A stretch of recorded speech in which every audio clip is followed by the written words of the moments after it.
Oh, what a day! What a lovely day!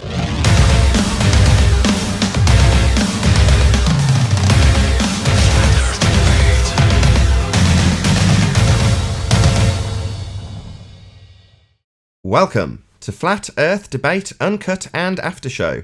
I'm your host Nathan Oakley, and if you are new to this channel, or you've not done so already, then be sure to subscribe and hit the bell notification icon to keep up to date with the Flat Earth Debate. If you'd like to support the channel, there is a super chat that runs alongside each of these shows while they premiere, and there's also a PayPal, Patreon and crypto link in the info box below the video. Speaking of Patreon, I'm going to do a quick shout out to all of you who do support me on Patreon. So a massive shout out to Abraham Mohammed, Adrian Quintana, Alistair Main, Billy Highvolt, Burn Fat Till My Stomach Is As Flat As The Earth, Chow Young Cat, Dank, Dave Rackier Gafford, David Wayne Foster, Edwin Johnson, Erwin Jennisons, Felix Hung, if I could actually say it, Fireball X, God Rockin', Henrik86, Jeronism, Joshua Balsimo, Kirsten Smith, Liam Nedrick, Life is Short, Matt, Missouri Bear, Nagara, Nathan Thompson, Naibai, Qatar Craig, Renee, Sally Ballis, Silver Umbrella, Skeptic936, Texas Mike, The Flat Earth Sun Moon, and Zodiac Clock App, theflatearthchannel.com, The Real Gabster, Tina Baker, Tom Herkins, and Windrider. So thank you very much to all of you for supporting me on Patreon. Now we are joined by Righteous Force and 10th Man in G+, and we've got a fair few people in Discord as well, who I'll now hustle off mute, hopefully. Morning. Good morning. Good morning. Good morning. So Who do we have in Discord? Don't be shy, Billy. Go ahead. Morning, guys. Good morning. Good morning, Discord. Morning. So yeah, we'll leave off where we tailed off before I hastily got the show going, so we could carry on the conversation we were having. 10th Man. It's a devastating argument that a lot of our side doesn't fully get. The ones that do get don't fully utilise and end up being drawn into arguments about refraction and things moving relative to the horizon. And the opponents, some of them don't even get the analogy. They literally don't even get the Black Swan analogy used to describe this proof. Not the example itself, but the analogy. They don't get that. So yeah, we're at a point where we've got to drive this point home that previously we've ended in a draw where I say, there it is, I see it. They say, no, it's a slightly looming non-standard refraction hyena holographic projection of a lighthouse from beyond the reified edge of an Earth curve obstruction by way of utilising an R value. Now, that Earth curve edge is something that is physical. Boats are claimed to be going over it. It's got geometry that they measure, horizon dip values that give them their R value, and it's claimed to obstruct things in the distance. It's a physical thing.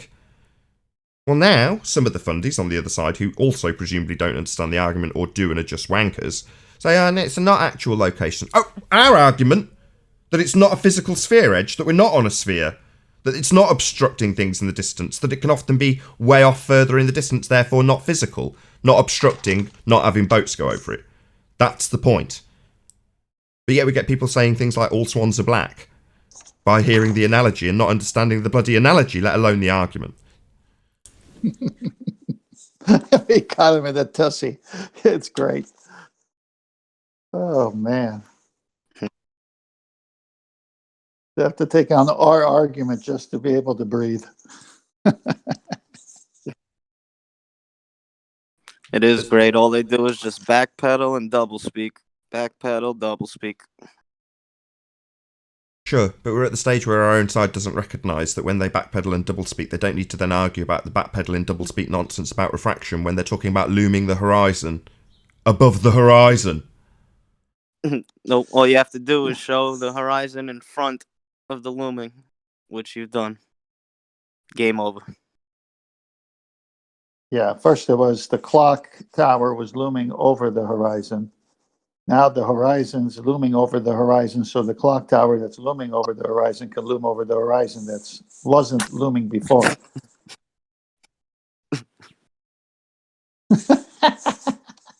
That's hilarious. It's too hilarious, actually. It's funny as heck to me.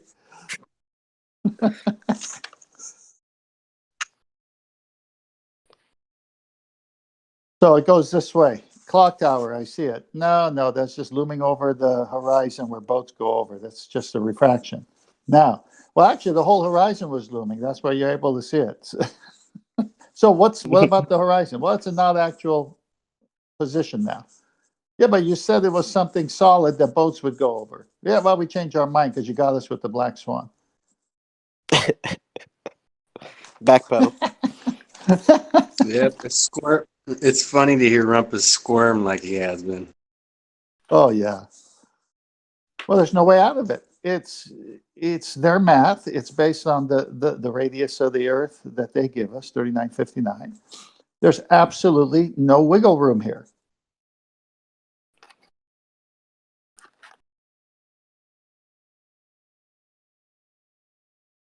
Bye bye, globe. Exactly. There's no rebuttal. There is no rebuttal to this. It's not like you can just add a bit more refraction as they've been doing and our side's arguing back with it. Like, no. You can loom things back from beyond the edge. But the edge itself is still the edge. It's got geometry. You're measuring it. It's physical, according to you. That's what you fundies think the horizon is. A physical edge for bloody boats to go over. What, now it's not a physical edge. It's actually loomed up beyond the horizon. The horizon. No. You just don't understand what your globe entails. A physical edge for boats to go over and obstruct stuff in the distance. Having a physical geometry. A fixed R value. They just don't get their own stupid religion.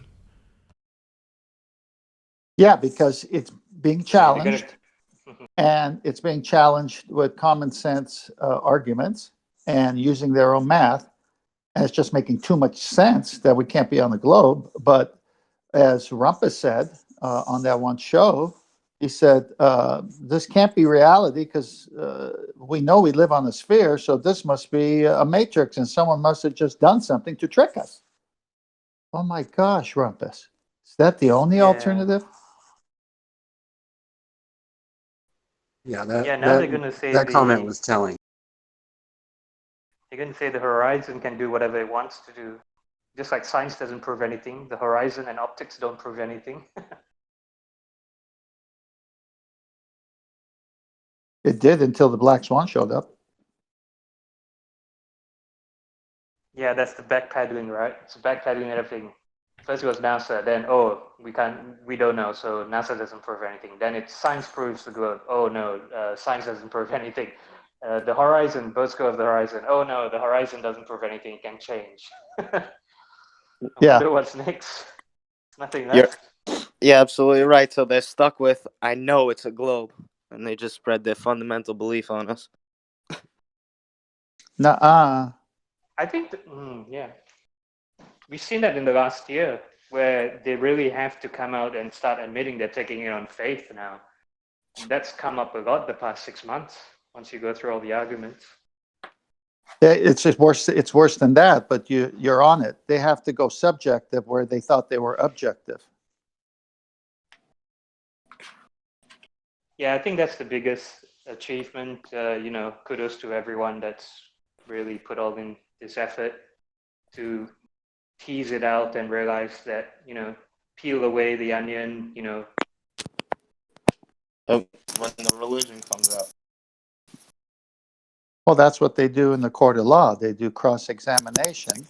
So you say you weren't at the scene of the crime. Yes, I was not at the scene of the crime. Well, we just happen to have some video footage. No, that's my twin brother.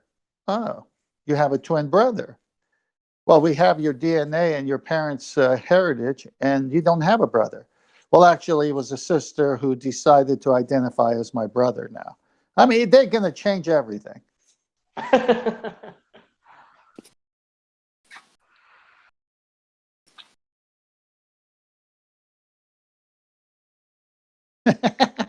I just thought of something, Nathan. So the horizon, which was an edge, is now identifying as a not actual horizon. Because it just feels like it. Yeah, you're gonna get all the memes. It's big meme mix up now.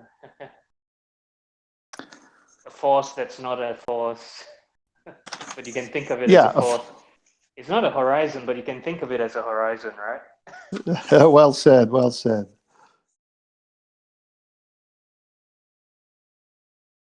Well, it's like Danny Faulkner on that show last week. I've been going over his statements. I mean, talk about nonsense. He was asked a direct question about gas pressure without a container. And his summary at the end to answer it is, I've just given multiple examples here of a vacuum coexisting with a non-vacuum without a container. Carefully wordsmithed words. A vacuum coexisting with a non-vacuum without a container.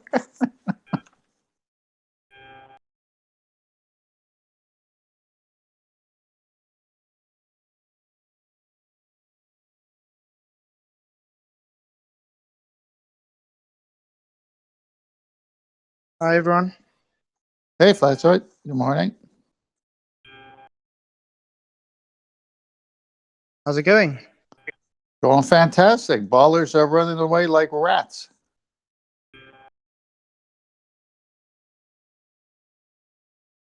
We had a guy early on the Discord server that was lit that he had the reason he believed in the glow was because he had complete faith in his fellow man. Like that was his actual reason for it. At least he was honest, you know. He said he didn't have any proof, but he had faith in his fellow man. Well, why doesn't he listen to his fellow man on the Nathan Oakley debate show? Well, how come he doesn't have faith in us? Because they select who their fellow men are, you see. There you go. The ones that make up stuff as they go, fellow man? Exactly right. Oh. Well, there's an old saying, the sucker's born every second. It has to be true based on a lot of things I'm hearing. Well, yeah, some people just seem to be happy to be ignorant, you know. They're like, ignorance really is bliss for them, you see. It really and then is, the or other it's, people, you know, just a way of life for them. Yeah, and then the other people who know in my case, that know I'm a flat earther, won't discuss it with me because they know that I'm doing homework towards it and I'm ready to give every man an answer for the questions that might arise. So they'll just say, yeah, I know he believes that the world is flat, but I still think it's a globe, but I don't want to discuss it with him because he'll just debate.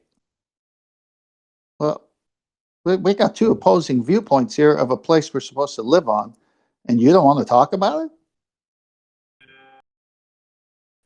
Yeah, I get the same thing, man. My family's the same way. If they're comfortable in what they live, they don't want to really change anything about it. It's just fear. The fear of you being right and them being wrong. And the maturity of an adult is to handle every situation that comes along the way. And these people haven't matured in life because they can't handle any situation that comes along the way. They rather just avoid it. That might be true, but I think it's also the case that most people appreciate that there's a huge stigma attached and there's a massive amount of ridicule that comes along if you even look into it. And most people can do without it. So there's a massive disproportionate amount of men looking into the subject rather than women, because women just look into the subject and immediately see a massive amount of ridicule and go, no. Yeah, I agree with that. But that, to me, was part of my whole... That statistic was already included in what I said, being a sales trainer for many years and seeing why people were afraid to go make a cold call, which is very difficult to make a cold call, and to overcome objections on selling your product when you believe in your product. But why is it hard to overcome an objection if you believe in your product? So I already had that all included in the way my brain synapses are firing, and that's a tell right there that if you back away because of a stigma, don't be in my foxhole, because someone's going to come and shoot me in the back.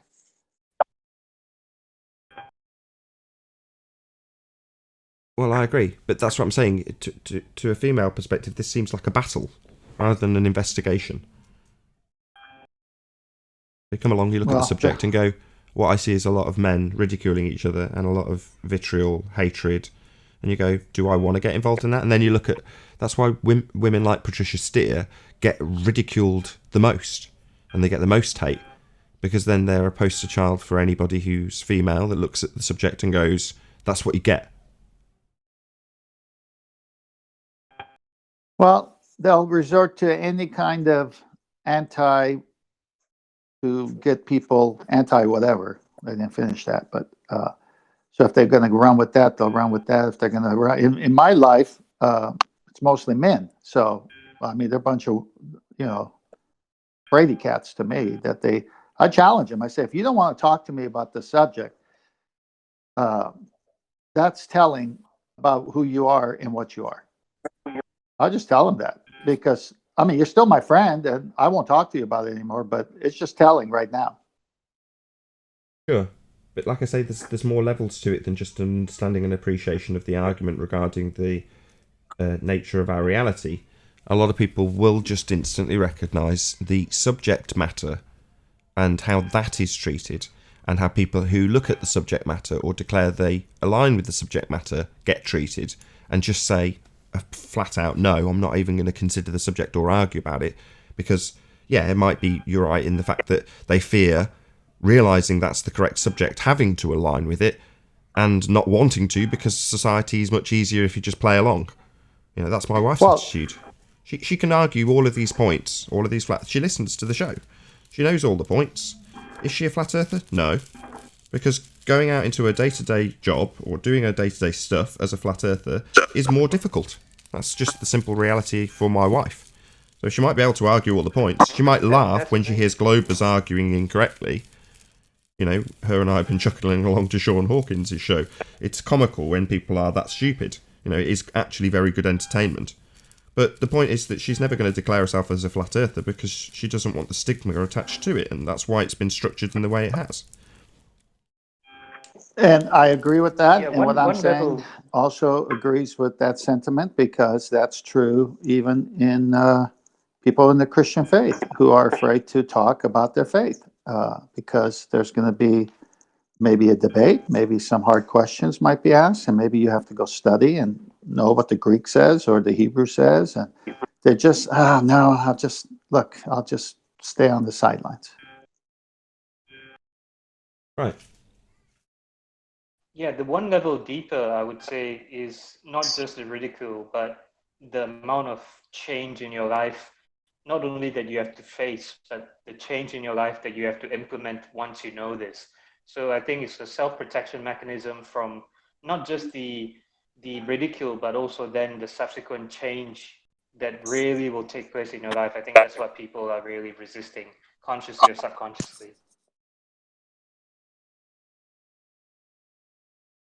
Yeah, I'm sure there are many facets to this, why people don't. To me, I'm very open. I say, look, if you can prove it's a globe, I'll immediately believe it's a globe. Let's have the discussion. I'm very open to it. I don't mind being wrong, but everything I've seen doesn't prove a globe. So let's have a discussion. No, I don't want to have a discussion because you're a flat earther, and you might. Well, I'm a flat earther because I don't see a globe proof. So,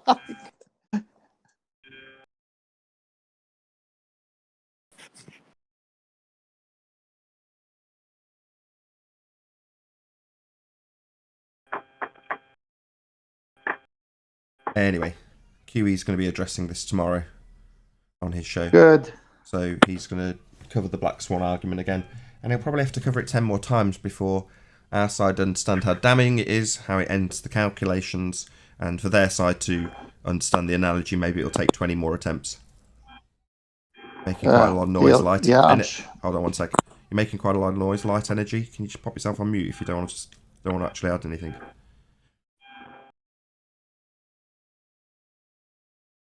yeah. I think the fundamentals of anything. As soon as you start talking, hold on.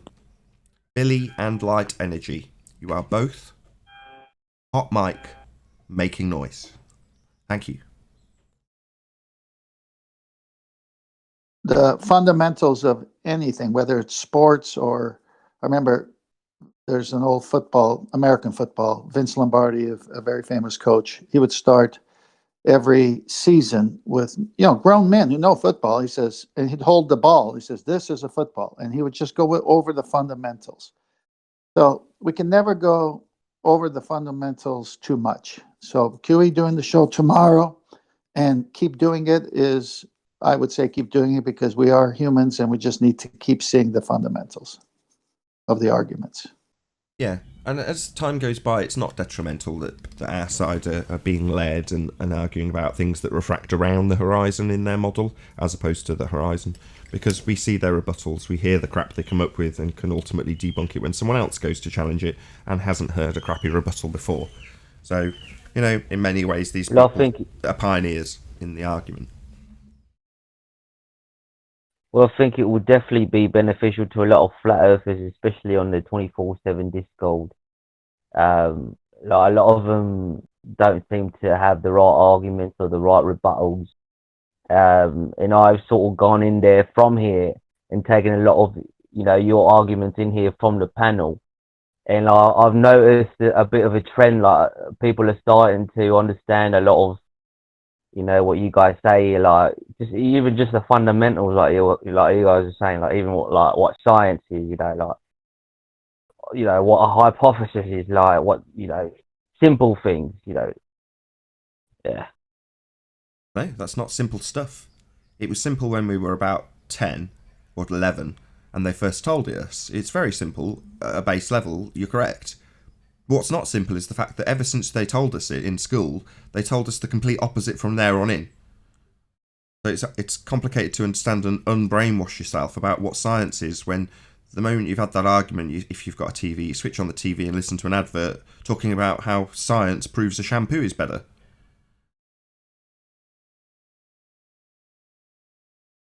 Exactly. Just like just listening to you guys, I brought a lot of memories from when I went to school, like even just what a hypothesis is. Like I didn't, like you said, it's a simple thing, but I had forgotten what it was.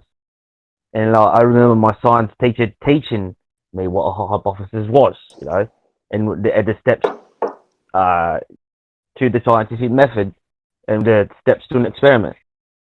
So it's just like a refreshing course that we all need, I think. Yeah, I can remember the class it was taught to me into. I can also remember there being all of the planets laid out in a heliocentric model above the blackboard. But there we go. Exactly. Yeah, they mix the truth in with the whole lot of lies as well, just to confuse you. Clearly. Good conversation with Ranty about this a couple of days ago. So Ranty's very much cemented in the reality of our world. He's out with his camera, he's getting cold and all the rest of it wet, sometimes sandy. And he's got that mindset. So when he argues with the fundies, he recognises the truth in the doublespeak. So when it comes to talking about refraction, the opponents who are reasonably well educated are good at utilising their knowledge of actual atmospheric effects and then sneakily slipping under the radar the fact that they've substituted that for a radius assuming value with mathematics that isn't anything to do with actual conditions on the day. Well, that understanding that they use is quite often, or more often than not, correct. So when you look up their explanation, you'll look up real atmospheric effects, not their model-based 7.6R. But as Ranty goes further into his investigations, he's hearing more and more truth, and he's like, maybe I should get these people on. I won't say who he was using in this example, but to talk about that particular aspect. I'm like, no, they're utilising their exceptional knowledge of the atmosphere and how it works for one purpose, so that they can introduce 7/6R for the dumb people that don't recognise when they slip in the begging the question fallacy. But that's their only reason for knowing it, not so they can discuss the actual atmosphere with you. Their only purpose is to juxtapose it with the sphere at some stage.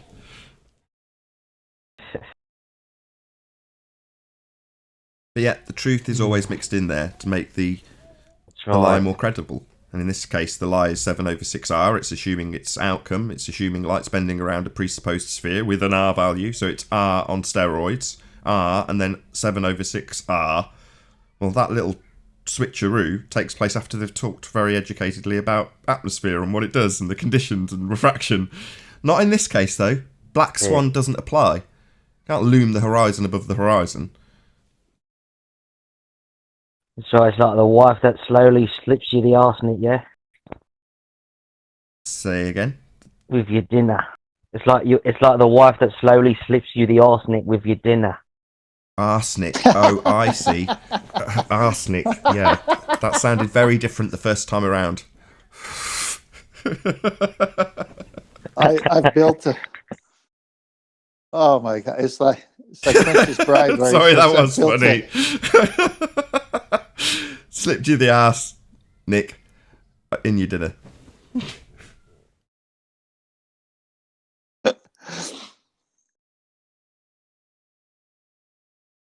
Reminded me of the Princess Bride where the iocane potion scene came up.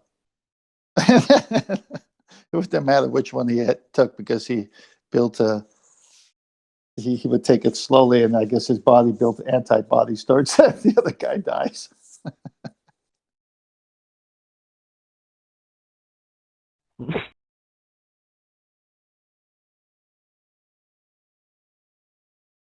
Yeah, I think 2020, Nathan, and Discord, and anyone else listening, is going to be a wonderful year for Flat Earth because these guys are at the end of their ropes, so to speak. Yeah, 2019 saw the conclusion of both Coriolis and gravity as arguments. You know, they've got conclusive outcomes now. We shut down nice and quickly. So And then we start 2020 with the horizon. Lovely. We also had this back in the day. So, you know, episodes 74 through 190 or something, we're all talking about this exact same subject. And at the time I was phrasing it as there's supposed to be a wall of water between you and the target. And in the calculator back then it was called the horizon bulge. And they removed it. Now, we didn't realise when we were arguing about the physicality, the wall of water between you and it, in the case of the Isle of Man, that being the horizon, the bulge, the obstruction, the things boats go over and this land's obstructed by. We were pointing out that there's supposed to be a wall of water, and there wasn't. And then they removed it from the calculator. We go, well, at the time we didn't realise how significant that was. Now we do. They've got physical edge. That's why they've got a control dot narrative with the Flat Earth Society telling us to justify our edge on a reified model they've given to us. So here you go, here's your model. Wow, you got boats going over the edge of your model. What you talking about? You just gave it me. This isn't my model. You just shoved it in my hands. Not my hands, metaphorically. Your hands, flat earthers. I'm talking to you, anybody who's holding on to an azimuth equidistant projection.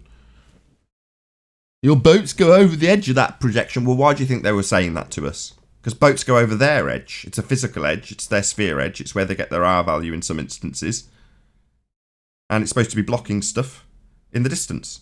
So it can't loom above itself. The horizon's the definition when it comes to things sinking, stretching, looming, being refracted, mirages. These are all with respect to the horizon. Not the horizon looming above the horizon. The horizon's the not actual position where the sky appears to meet the ground. Not some line a little bit further down in the water that you've just decided to arbitrarily now assign because your model needs an edge. So I'm going to call this bit the edge. No. Your horizon's your edge, and it's just not where it's supposed to be, so it can't be physical. And your model needs it to be. End of globe. Game over. No maths is going to bring the horizon back from the horizon. So, end of model. End of calculations. They can't get around this. No, and something else that comes back to get them. They always poo-pooed perspective, right? They always said the opposite of what we were saying about perspective. And now perspective is coming to get them. Yeah, absolutely. The reason it's further away is a clear day. You can see further. That's it. End of explanation. So suddenly, for them, they've got to start arguing our point. Well, the horizon's a not actual location. No, it's not a not actual location for you, Fundy. You need an edge to obscure stuff and for boats to go over. It must have physicality. It's supposed to be geometric. End of your argument when it's not that. Not, it's not an actual position anymore. Oh, well, that's the end of your calculations and model and R value then. Oh, no, maybe they'll change R. Oh, no, that would fuck things up in the sky now. Hello, Billy Bars. Wow. Did you say something? Or is it Burn Fat's trying to say something, but he's on mute. Let's just take him off server mute. I burn fat till my stomach is as flat as the earth. One of my patrons. Good to have you. Hello. Hello. Hello, hello. Hello, hello. I still remember the video Burn Fat did when he did the convertible and threw something up in the air. Imagine the outcome, although I've not seen that video.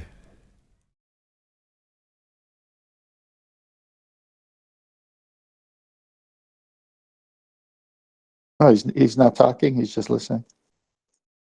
B.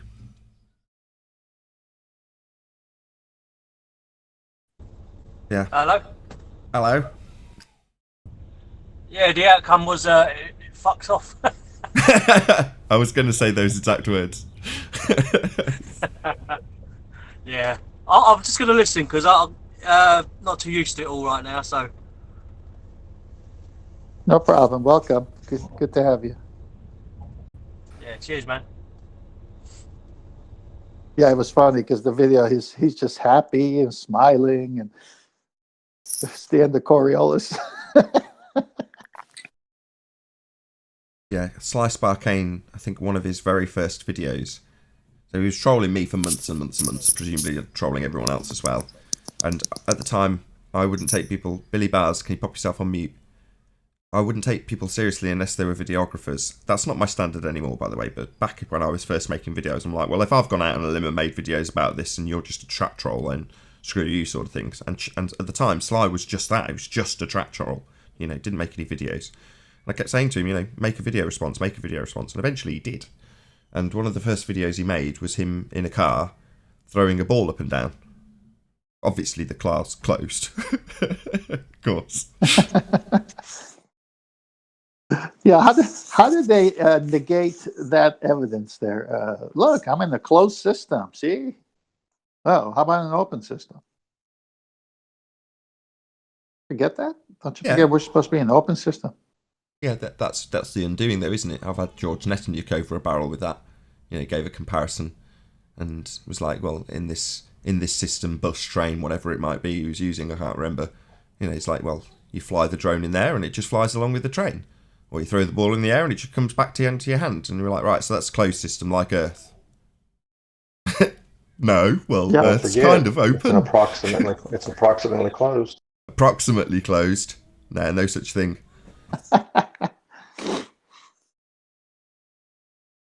Well, you can't have gas pressure without a container. Just kills them immediately. And then to see them weasel around that obvious fact, because they can't demonstrate gas pressure next to a vacuum or gas pressure outside of a container. They can't demonstrate it. Yeah. So you get some fundies who recognise that, causes them cognitive pain, and they come here going, well, it's actually closed. Oh, yeah. And how does Voyager get, rumpus, rumpus, rumpus? But see, now what they did is not what they're doing with the Horizon. The Horizon, now they have to change just like they did with the gas pressure because it's not working out for them. Yeah, it's every argument. Coriolis, there's a deviation. So let's argue about why it's not deviating. So all of their arguments are like this now. You know, you just got to unpick them to the point where people recognise the doublespeak. Because of course they're going to have a crap rebuttal. In this case, their rebuttal's our argument. Well, the Horizons are not actual place. Yeah, no shit, Fundy Globehead with a physical edge. Yeah, yesterday you were denying you had an edge, right? So boats suddenly get ignored that they're supposed to be going over it, and things that are being obscured by it physically, that's all forgotten because they don't have an edge now. Now you do have an edge, you need an edge, it's part of your calculations, your R value. Remember your R value? Yeah, I say in R you trust and you just think I'm being silly. Till it comes to you begging the question and using R. Then it's a massive problem when you need a physical edge to have geometry. And you haven't got it because it's moving. End of argument. Calculations break down. No refraction can bring the horizon back from beyond the horizon. Everyone listening, this is what happens when you don't beg the question. You keep them on task. You don't let them tack away with some red herring. No fallacies allowed. And they get stuck because their arguments are weak when you don't beg the question and you don't to take all the bait on the, well, what about this? No, we're talking about the horizon. Well, what about this? No, we're talking about the horizon. Well, what about this? No, we're talking about the horizon. Dang it. Why do you keep bringing me back to that horizon? Well, that happened today to me while I was on the 24/7 Discord server, and I was muted. A mod had muted me, and this guy was letting this Glober take the question, and I was just frustrating the shit out of me, you know? So I was bloody muted. That happened to me on Friday night. I said, I'll just go on Discord, see what they're talking about. And of course, to begging the question, the guy's rambling on. I tried to get in when I thought there was a break, and the mod told me to be quiet. And I said, well, the guy just said he was done. He says, yeah, but you still need to be quiet. And I'm the one trying to answer the stupid question they haven't even answered for so many minutes. I said, forget it, I'm done. These people beg the question with Glober. So the next morning, I get on, and Chocolate's on Discord. So, hey, Chalk, how you doing? And so we start talking, and I bring up that story, and everyone starts laughing because they realize sometimes that takes place. But we weren't begging the question on Saturday morning. We had a very good show on Saturday morning there, and we were not allowing anyone to beg the question. Yeah, I had a similar thing happen You got to to me. watch out with the mods. There's a lot of virtue signaling going on, so you got to watch out with that. That's all. I don't care about the mods there. I'm just going to say what I say. If they want to shut me down, shut me down. I'm polite about it, at least. So Gem Panda had a Q&A session with Dr. Daniel Faulkner, and my idea, or unless I'm misunderstanding something here, was that a Q&A was an opportunity for you to put questions to somebody. So I went into the chat and asked a very specific, concise question. How can you have gas pressure without a container? And then I noticed when I came back that the comment had been removed. Now, the replies, coincidentally one from M. Stone, talking about how Nathan thinks the second law of thermodynamics debunks space, that managed to stay. So several other replies to me by name also remained. But my specific question was censored from Gem Panda's channel. So obviously that question wasn't going to get asked to the person. I just thought I'd point this out, as sometimes people will be incredibly abusive of me or other people in the chat, and I will eventually ban them, and then they bleat and moan. Yeah, an on-topic question about how you can have gas pressure without a container, a very specific question put to Dr. Daniel Faulkner and not answered. Or answered with redneck retard hillbilly blue balls, who I had over a barrel in my chat yesterday. You know, gas pressure without a container, as demonstrated by a pipe, which is a container, you hillbilly moron. Yeah, that's who he's referenced. So it's still an outstanding question that he's been attempting to answer unsatisfactorily, but apparently that needs censorship. So my question was removed. Nathan. My replies, Nathan. they remained. Hey, Nathan, Yes. before you round out and start the show, at the 52:23 mark, I did ask that question. And I have a screenshot. Danny Faulkner, how can you have gas pressure next to a vacuum? And then all the people in there started jumping on my case. So he ended up answering that question. It was the last question he answered. And that's what I'm going to be talking about real soon, about his answer. It was terrible. Good morning, guys. Hey, Chocolate. Good morning, Chocolate. But just answer it as an answer to the housekeeping question when it comes to it, if you're good with that. Well, yeah, I'll do it. I may put up a slide I made, so I'll just send it to Master B, and you can put it up. Sure.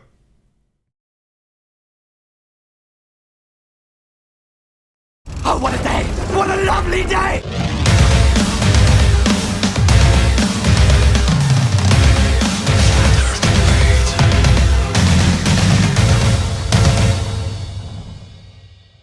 Welcome to Flat Earth Debate Live.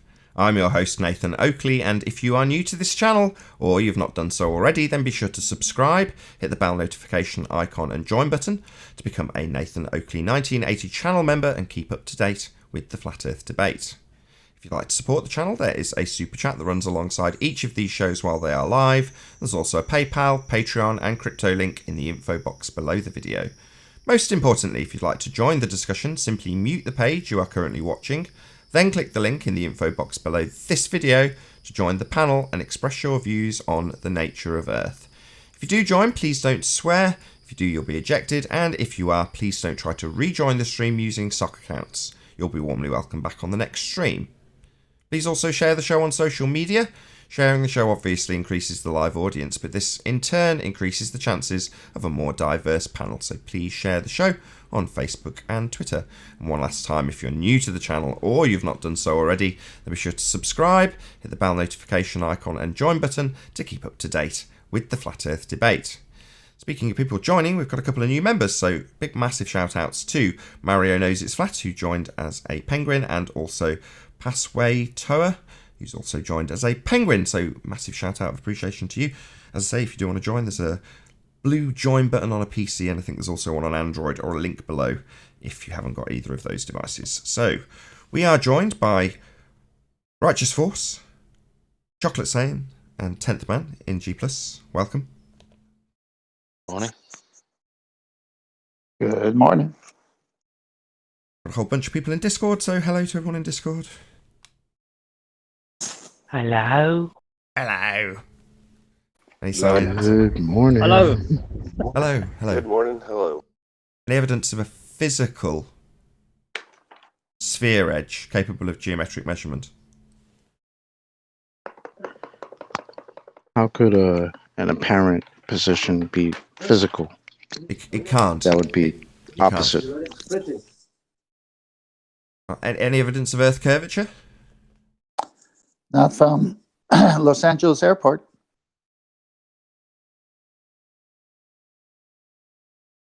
Any evidence of axial rotation of the Earth-based variety? No, No, no spin.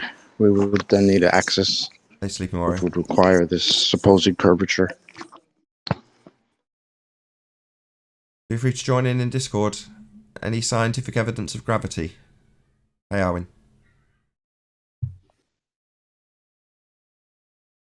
Arvane? None. Hello? Hello! Oh, Any evidence of the distance to the sun?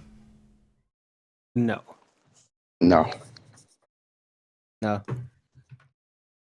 Let's first establish it's a physical thing in the first place to have a distance too. So much stuff we need to establish physicality for at the moment. It's untrue. I lose track. Yep. Hey, Flatsword.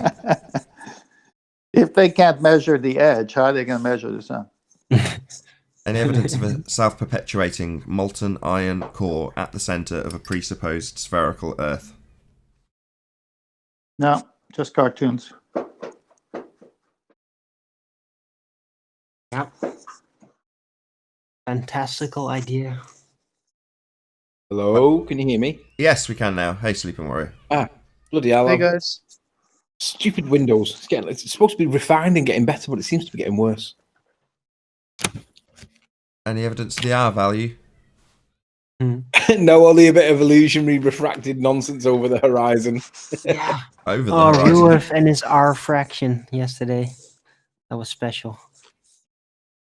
Over at Ranty's. Any single... Would a radius Oh, sorry, go ahead, Flatsword. would a radius have an edge? Yeah, I think the moon landings are definitely fake. would a radius have an edge? Yeah, if we're on a sphere, then, as Brenda came in and tried to argue about a week ago, you can calculate the sphere edge, the bit that's going to be obstructing, with the geometry. That's the thing that they think the horizon is. A physical edge of a sphere. And Nathan, have you heard Ruef's statement yesterday about infinite refraction? Of things around the horizon. So, yeah, you think that you've done well. By arguing with him about refraction, Anthony already knew this. They'll just bend the light a bit more, and we've got to the point where they're having to bend it infinitely. Well, shock horror, that's still a draw. Now, we can highlight the farcical nature of slightly looming non-standard refraction hyena holographic projections from beyond the reified edge of Van Earth curve, based on a begging the question proof of nothing perspective hijacking curve calculator. Now, that reified edge isn't the looming. Now, you look up definitions of looming, and it talks about how things are moving in respect to the horizon. You're not having definitions give you an explanation about the horizon being loomed above the horizon. Yep. How does that work? How can Didn't a he say horizon that? loop And above? it doesn't work. Not only does it not work. Infinite looming? Not only does it not Infinite work as a. refraction? Not I'm only does sorry, it not. Jimmy. Not only does it not work as an effective atmosphere, that's not what their model is. They need an edge. Something physical to block buildings in the distance, for boats to go over, for them to ask us why they're missing from the bottom. That's what they need. Why aren't people getting this? Anyway, any single viable hypothesis from any of the fields of astronomy, cosmology, or astrophysics? Nope. Seven, yeah, no. Would every scientific to have scientific validity, would you say you need a demonstrated experiment? Well, maybe I could summarize roughly what that group of people would do. You know, Group of the people. Yes, about- astrologer would say, "Look, at some point their star's going to disappear. It's been predicted according to blah blah blah." Then the astronomer takes a careful look when the time comes and sees, "Oh, look, this star's disappearing." Then the astrophysicist says, "I know why that happens. It's because a black hole or the star exploded," and starts to tell the heliocentric scientific fiction story about it. At no point ever was the scientific method applied. Correct. Hope that answers your question. Or they just say the model is wrong. Shout out to Wakey Wakey. Right, shout out to Good Servant. Thank you very much for hitting the super chat. Last but by no means least, any evidence that you can have gas pressure without the necessary antecedent of a container for all the fundamentalist religious zealots who believe the sky is a vacuum? No, I'm but, still waiting. but Danny Faulkner tried to answer this the other day. Is that on so? That show. Oh, right. Yeah. That's interesting, because I posed the question at the beginning of the stream, but I was censored. So that people replying to me is still in that chat feed, but my question of how you can have gas pressure without a container was censored from the feed. Yeah, I was able to get mine in at the 52-minute mark, and it was the last question that the host brought up to him, and he kind of did it like, well, I have to end it here. Sorry to do this, kind of. And then he asked the question. If someone could put up my slide in Master B of the tail end of Dr. Danny Faulkner's answer. Slide I put there. Can present that, please. Got it on screen. I'll just tidy it up a little bit. Go ahead. All right. So he goes through all his examples at the 1 hour, 1 minute, 40-second mark. And I would say go listen to those examples that he gave of gas pressure, how it can work next to a vacuum of space. They're the most ridiculous answers you ever heard. However, he ended it up with the statement that I have on screen. I've just given multiple examples, quote unquote. I've just given multiple examples here of a vacuum coexisting with a non-vacuum without a container. And if you can figure out why that exists in a stable situation in the Earth's atmosphere, you've just answered the question of why you can have a vacuum of space, quote unquote, and not rob the Earth of its atmosphere. We'll come back to that. I won't convince many flat earthers on that, but that is the answer. They don't like it because it's a talking point. They're not about to give it up, even though they're wrong about it. Dr. Danny Faulkner, January 18, 2020, Human of Earth YouTube channel, 1 hour, 4 minute, 57 mark to 1 hour, 5 minute, 35-second mark. So what were his examples? Well, I will tell you his examples in just a second, but I just want to go over that first paragraph. Okay, I'll stick it back up. I've just given multiple examples here of a vacuum coexisting with a non-vacuum without a container. The question is simple. How can you have gas pressure without a container? Look at the way he chooses to answer. Multiple examples of a vacuum coexisting with a non-vacuum without a container. And if you can figure out, he's telling us, if you can figure out why that exists, in a stable situation. Well, what is the meaning of a stable situation? Can I ask something? Sounds like a trick question. Hang on. A rock Yes, is also a you, non-vacuum. you can all ask what you want. Just wait. In the Earth's atmosphere, you've just answered the question of why you can have a vacuum of space. Now, what does that mean? We'll find out in a minute. Quote unquote, and not rob the Earth of its atmosphere. The double speak of this person is incredible. Because in his examples, do you know how he describes a vacuum? Go on. The lower pressure above an airplane wing versus the higher pressure under the airplane wing. All right. That's a well, we vacuum would ask fill. in that example where you got gas pressure from in the first place. Like if you describe a hurricane. Oh my God. in order He's to listening to people like Zanuck. So that Really? sounds like, look, That's a Zanuck argument. Are you kidding? a vacuum may be Really? low pressure, PhD. but not all low pressure is a vacuum. Right. Hang on, it gets Wow. better. It gets better. He says it's, again, I have to be fair. So I will say, he did say this was very slight, but it does prove the point. Vacuum over your head compared to your feet. Not much of a difference, but it's there. What? It's just a moron. Huh?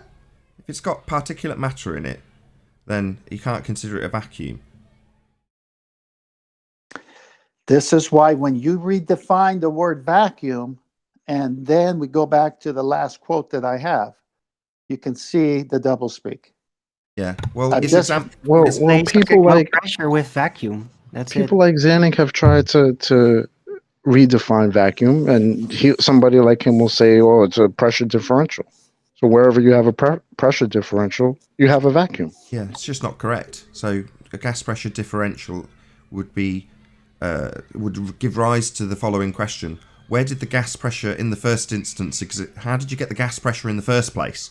In other words, if you've got some gas pressure and then you move a wing over it, you can cause a differential. That's fascinating. Where did it get the gas pressure from in the first place? Well, that's the original question. How can you have gas pressure without a container? And to demonstrate that, we'd need to see gas pressure without any container. Now, before the wing moves and after the wing's been there, and during the wing's process of doing that, you already had gas pressure the entire time. And how do you have gas pressure? Well, gas pressure's it pressing on something. So beyond that example, you've got to justify where you had the gas pressure in the first instance to cause that differential. It's a delta of gas pressure. First you have gas pressure, then you have a gas pressure differential.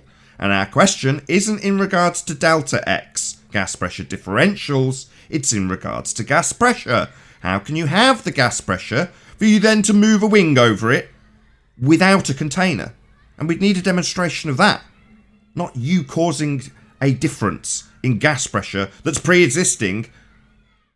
Idiots. Okay, so did he demonstrate in US or did he just say? No. It's not demonstrating an gas pressure without a afternoon talk container. show. He's giving a false equivalence and demonstrating delta X, gas pressure differential. So no, he's not giving an example. There were two words missing in the dialogue that he had on this point. The two words that I found interesting that were missing was the word gradient, never mentioned it, and the word gravity, never mentioned it. So he stayed away from those 2 points, but he also, for another one of his examples, talked about the atmosphere doesn't go one atmosphere to a vacuum, because he's saying that as he went up on a mountain, as you can go back to the 1 hour, 1 minute, 40-second mark and listen to his examples yourself, that as he goes up higher on the mountain, the air is less and less. So he said that, but he says that continues all the way up to where at so many, I can't remember what the height was, it's only 1% of what it is here on Earth, meaning the atmosphere. Yeah, well, So so he- what? Gas is created at ground level. The fact that it makes its way up to those heights and isn't being produced at those heights, therefore there's less of it as more is produced below, that isn't a justification for there being a sky vacuum. Because that very low 1% of gas would immediately dissipate into the available volume it had if it wasn't contained. So your gas pressure differential, as I've just explained, is merely a red herring. It's addressing delta X, gas pressure differentials, rather than the question, how can you have the gas pressure in the first place without a container? And we need to see a demonstration of some gas pressure not being contained. Not you producing a differential in pre-existing gas pressure, because the necessary antecedent is a container. And you're saying, no, it isn't, because the sky's a vacuum. Oh, really? Well, beyond your fundy belief and you addressing a gas pressure differential, how can you have gas pressure without a container? Do you think Wait. they understand that? There's your answer, guys. So- Wait. Do you Wait. think they realize? Oh, sorry, hold on. Wait. Weight is down. Vector down. Gas expands in all directions. You're saying gas doesn't have weight? Sorry, how did it get to the top of Everest, given that it's got weight? So it's not making its way to the top of Everest. It's not going up to the top of Everest, given that all the gas is produced at ground level. Very little of it's produced at the top of Everest. And yet there it is. It's made its way, let's just say it again slower, up! So vector of down, weight, not applicable with gas. Expands in all directions. So there's a gradient, so that wouldn't be in all directions. Sorry, did you not just listen to me explaining that it's produced at ground level and makes its way up? But it's going to be thinner at the top, given that it's not produced there, and more of it at the bottom, because that's where it is produced. Expands in all directions. But ultimately speaking, while you interrupt me, it's making its way in defiance of a vector of down to do this. So that was your first point, and you're yet to address my debunking, given that gas expands in all directions. So your vector of down isn't the explanation. Will you concede this, please, before we move on? There's a bit of a non sequitur. Sorry, you're saying the fact that gas expands in all directions, completely negating your claim that down is only applicable, even though you later go on to juxtapose that with it being at the top of something and being thinner, so therefore must have made its way up. You think that's a non sequitur? No, it's not. It just rips apart your claim that the explanation for this is somehow down. It's got weight. No, it expands up. That's how it got to the top of Everest and was thinner up there than where it was produced at the ground. So, no rebuttal, just claimed to be a non sequitur. Useless twat. That answers your question, though. How you have gas pressure without a container is you give the molecules or atoms a property called weight. Sorry, I've just explained that that's not applicable. It's the third time. I'll say it one last time, then I'll just get rid of you from the conversation because you're not listening to me. Don't. Let me. He's not listening to me. It's the third. I want to beg the question with him. It's the third repetition of him saying the answer to this problem, how do you have gas pressure without a container, is weight. Because the gas is being pulled down. That's his answer. And I'm saying that's wrong. And he's just repeated it for the third time. What, should we have 15? Wrong. I agree. 15 more times of him saying weight solves the problem and that my rebuttal, that it expands in all directions. Why am I getting the weight of the gas is not going to prevent I don't get it. I've got a concise point to directions. make that debunks him. And my own panel wants to shut me up. No, he's you're right. hand waved You are me right. 3 times. And You're my right, rebuttal Nathan. is unaddressed. No, his solution that is reasserted 3 times is that down solves the problem. It doesn't. That's how we got gas at the top. Can I also Nobody point said out there weren't that other weight forces is or not gonna things prevent going the on. gas. Nathan. Pardon, unorthodox. Yeah, maybe I'm missing the point, but I mean, nobody said there aren't other things going on in the atmosphere that could make it raise Unorthodox. in level or in height. Let me take over from Nathan. Why? I'll do this in a different So, way. I'm sorry, to Nathan. am I losing? No, you've made your point, but Unorthodox doesn't understand it. So I'm going to show him why he can't even have it if he begs the question. Fine. Unorthodox, this is on the assumption that we accept your point that weight, if we give the gas weight, then we can explain it, which was your point, correct? Yes. Okay. Define weight for me as per the physics definition. F equals mg. Weight. Yes, mg. Yes, okay. that would be F equals mg. So That's so you that's know where you get weight that from. you know that the g is gravity, and we know that gravity is not a force. But for the sake of this conversation, I'm going to give you that gravity is a force, even though it isn't. Do you understand that? Well, I was trying to argue in terms of not including gravity, just saying weight, because we all agree things Yeah, have but weight weight. does include gravity. It includes gravity being little g as a force, right? Well, no, F equals mg. G is not F. So gravity isn't a force, it's an acceleration field. Yeah, and mass accelerates is a force. It essentially causes a force, right? If you, like I said, just look at the equation. Listen, F equals I'm mg. going to give you F isn't gravity G, being a so He's not force. G listening. is an F. He's not listening to you, Anthony. He's not listening. It That you. doesn't matter. The weight Hold on, doesn't Arwen. matter. Arwen, thank you. He's not listening to you, Anthony. You've said already, as a disclaimer, that you'll concede this. But he wants to argue the semantics of how he justifies a not actual force as being a cause of a force when you've already given it him. I don't get it. So unorthodox. Just agree that I'm giving you gravity as a force for this conversation, okay? Okay. No. That's fine. Okay. So mass. What's the definition of mass? Anything that takes up space and resists acceleration. Takes up space, right? So how do you have mass, right? So we have air molecules, and the air molecules are not connected to each other. They are individual to themselves, and they lack intermolecular bonds. Do you agree? That they lack I don't know if I would agree to the second part. Okay, so they have intramolecular bonds, but they lack intermolecular bonds. Do you understand the difference between the two? Well, I mean, it depends on what you're talking about. They're not bonded. Yes, Gas no. is unbonded. Let's just end this. It's pointless. It's unbonded. Gas isn't attached. That's what defines it as being a gas. Correct. Do you understand or Unbonded. not? Do It you lacks understand? intermolecular Okay, bonds. I see what you're saying. Right. Sure. So what is the mass in the context of gas? Is it the molecule or is it something else? Well, it would be the molecule or the atom that takes up space and resists movement or acceleration. Right. If it's the molecule, then that's your mass. Yeah, or atom. Right. So if we're talking at the molecular level, how then do you qualify gas to have weight when you don't have the whole of the gas? You only have one molecule.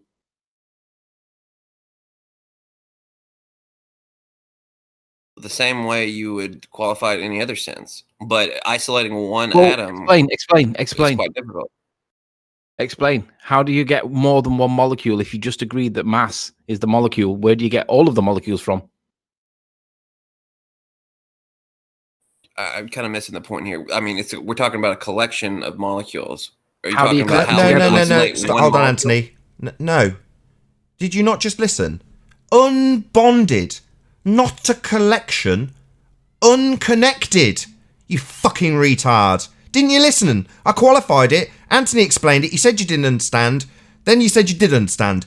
Unbonded. Not a collection, you shithead. Those are two different things. Yeah, no shit. Right. No shit. and the other one's So wrong. we're talking about unbonded and you're saying a collection. Two different things, one being not the other. So not a collection, shit for brains. Clear? How do you get mass when you've only got one molecule? The same way you get mass in any other sense. How? In any You other haven't got- scenario. they're not bonded. It doesn't have to be bonded. Yeah, they don't have to be bonded for mass. Fuckwit. No, you're Why just... would they have to be bonded for mass? yeah, mate, you're fucked. Anthony's raped you. Now you just need to bleed. Nathan, Okay. let's do this nicely. Can I So- talk about something else too? Since you guys No! are doing this. What? At the point that he's won? And can now tell his audience how he's beaten the shit out of you with this stupid mass example that assumes G. When you're talking about down for stuff that expands in all directions. What you want to babble on. No! Shut up, sit down and understand you've lost. How do you have mass if you've only got one molecule in the atmosphere? Even if we give you gravity being a force, where does the mass come from if it's only one molecule? From the space that the molecule takes up. So and the space is now resistance mass, to is it? acceleration of the space between it's not the math. What are you on about, you bozo? Space between it's not mass. No, mate. You're not I mean, going I to sit guess- I down? guess I'm Going missing to your keep point. fighting this corner, even though you've lost already? You're gonna off the ropes, onto the canvas, and then stumbling around to get punched a few times, are you? You've lost. Nathan, that Nathan, totally stop. explains it. The audience sees that he's lost. I want him to see that he's lost. He'll never Unless see he's lost. He's a fundy. This will just go on for the next 3 times like he denied it with me 3 times. It's going to go expanding in all direction. Even when you give him gravity, the thing he came in with and didn't concede for me, he still doesn't get his argument to make coherent sense, which is what you've pointed out. Yeah, we can beg the question of downward forces, and the gas is still expanding. Up. Yeah, if a gas expanded in all It does. Yeah, that's right. It does. Yeah, if it does. No, it does. Contrary to your claim that down solves this, which is where I shit all over you too. No, down doesn't solve this. Gravity doesn't stop the gas dispersing to fill the available volume, because that's not how gas behaves. It's not being pulled down, it's making its way up. Do you know why it is if you remember slow any like dispersal? pressurized containers, if you input gas into a Sorry, dickhead, do you think now you've lost that it's time for you to spew your next shite over the audience? No, it's now time for Anthony to gloat how badly he beat you. So shut up! Well, I would gloat if I could get a word in, Nathan. So, My bad. unorthodox. Where does the weight come from then? If you haven't got if you've only got a molecule, where does the weight come from? the same place it would come from in any other scenario. I don't really get your point. When you're talking about one molecule, though, you can't really talk about states of matter because states of matter. Stop. Every other example includes mass, where you've got intermolecular bonds that holds an object together to give it cohesive properties. Right? We have a globule, or we have a rock, or we have whatever, and that is a mass. But with gas, it doesn't have any intermolecular bonds. You've only got one molecule, and you've admitted that and accepted that.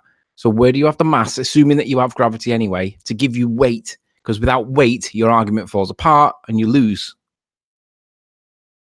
I never said intermolecular bonds were responsible for weight.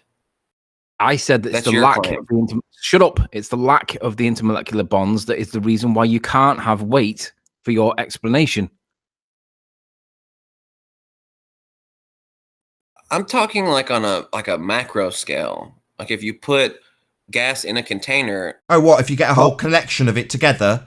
Yeah, we know. We've already pointed this out. So what, round and round a few more times, Anthony? How many more times while he bundles them all together? Nathan, he's just conceded. He said if you put it in a container. But we're not in a container, though, are we? I'm saying that's how you prove it has weight. If it's in a container? Oh, sorry, Anthony, you have the moment. I'm trying to steal it from you now. Go ahead. Well, I mean, so according to you guys, if we put it in a container, we have weight. But we're not in a container, are we? We put it in a container, do we? That's what he said. I mean, you guys say that Earth is contained. Yeah, you got him, Tony. Nice. Sorry, you guys say, this is your argument, shit for brains. You're trying to stop the gas expanding into the vacuum, and you've just said the way you prove it's got weight is put it in a container. Ding, ding. Yeah, so I'm using your premises. My premise? This is your fucking argument, you dipshit. My premise is that Earth is flat and the sky is definitely not a vacuum. So, what, you're going to use my premise of the sky not being a vacuum to prove how downward forces stop the gas expanding in all directions by not expanding into the vacuum because they've got weight? And how do you prove they've got weight? You put them in a container? That's my premise, is it? No. This is your justification for a religious belief in the sky vacuum. It's rubbish. It doesn't work, even if we give you gravity. Well done, Anthony. You don't think there's a dome? Nice. Sorry, what is this now? You asking us about what the sky is? You're justifying the sky vacuum and you've lost, and you've got the gall to start asking me about domes. We must be contained. We've got gas pressure. I've not got a clue what the sky is. I don't make that claim. You think it's a vacuum and justify it with down, and when Anthony leads you on a very clever little path, you've got to contain the gas to give it the weight to justify the down. I'm missing the point. Yeah, because you're dumb as fuck. Isolating. You can't really talk about states of matter when I can talk about whatever I like. You're giving the example. We're ripping it apart. But you can't talk about states of I can talk about whatever I like. You're giving the example to justify a sky vacuum. Now you're telling me what I can't do. States of matter are how atoms and molecules relate to other matter. So you can't really talk about a gas if it's just one atom, because it's the relationship with everything around it that makes it a gas. So if you isolate one atom or one molecule, Really? One you can't talk atom? about Can it you being a demonstrate gas. one atom? No, stop. It doesn't have a relationship with its surroundings because it doesn't have any intermolecular bonds. You need them bonds to have mass. Your argument fails. I'm going to shout out a few super chats. So shout out first of all to Mario Knows It's Flat, who says, shout out to Jose G. And then, quote, I'm about 20% more sure we went to the moon, end quote. And then a picture of Bath coming out. And then shout out retracted. Thank you very much indeed for the super chat. Mario Knows It's Flat. Shout out also to Gordzilla, who says, if the gas didn't expand in all directions, I could safely fart downstairs and no one would be the wiser. Lovely example. Thank you very much indeed for the super chat. Also, shout out to Elijah, who's the last super chat. So I have to see if I can scroll up and find it. If I can't, it'll be when the next person super chats. Here we go. Like the vid, premium info here. Thanks, Anthony. Indeedy do. Thank you very much, everyone, for the super chat. Thank you, Elijah Freeman. Shout out to Ramsey, who joined 20 minutes ago. Shout out to Adam, who probably joined before you. Shout out to I also had an objection about rotation. Evidence for rotation. No. You just said to have weight, it has to be in container. Are you conceding something? He is conceding. Yeah, that's what I heard. Can I ask him a question now? No, don't ask him a question. I said if you to verify if gas has weight, you can put it in a container and weigh it. Yeah, but we're not in a container, though. Do you understand? So, If we're not in a hold container, on, let's clarify that. Your religion of a sky vacuum has us open, no container. how do you do it if you haven't got a container? You give it weight. No, you can't give it weight. It either has it or it hasn't. And if it's not in a container and it doesn't have intermolecular bonds, how does it have weight? You're saying that in order to have weight, you have to have intermolecular bonds, and I'm saying that's false. Unless you put it in a container, but that would be our argument. Do you understand that? No, he doesn't. He's dumb.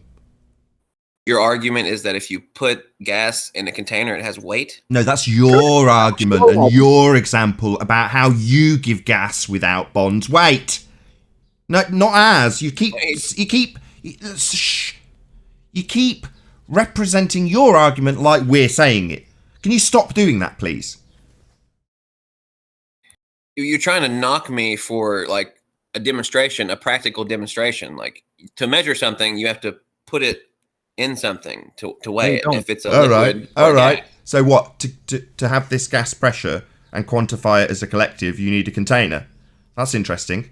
Does Earth, as a ball in a sky vacuum, have a container? No. So this example's flawed then. It doesn't work with your heliocentric religion and doesn't give you anything that can justify down when the gas is going up. So it's a fail on all counts, then, unorthodox. No, it's not. It's not at all. It's proof.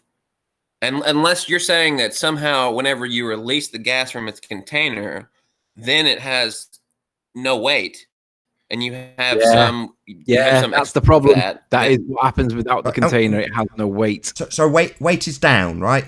Something you put on a scale, you can weigh, correct? No, weight is mass over volume. Sorry, no, weight is mass times little g. Density. Little g's down. Yes. So it's down. And the gas is going up. How slow do I need to say this? Wait. Oh, right. Let's stick this on a scale. Oh, it goes up as well. Hello? Yeah, so when you release it from the container, you're the saying... container around Earth. Sorry, hold on. Weight. The container that's around Earth. When you release it from the container around Earth we don't have, does it escape? I'm saying you take some air, you compress it into a cylinder, and you weigh the cylinder before and after. You're saying that after I release it, like say I take the cylinder and I release the gas, it had weight before, while it was in the container, but if I release the gas, it then has no weight. So when you Well, you release need the to gas, put it hold in a on. container When to you weigh release when you release the gas from the container, does it just disperse? That's my first question, part 1 of 2. Yes. And the container was the thing stopping it from dispersing, correct? Yes. It has And walls. does Earth have a container to stop the gas at pressure from escaping into your fundy belief in a sky vacuum? Do we have a container to stop the gas dispersing around your fundy belief, that is? We do. It's called the gravitational container, aka weight. Sorry, gravitational container. So when we weigh things to give the example, we need an actual container, but then when it's applicable to Earth, it's a gravitational container that needs a container to make the example work. So there's no container before the example, but a container needed to make the example. Is that correct? Yes, that's how you would contain like a liquid or gas. You have to put it in a container and then set it on a scale. I see.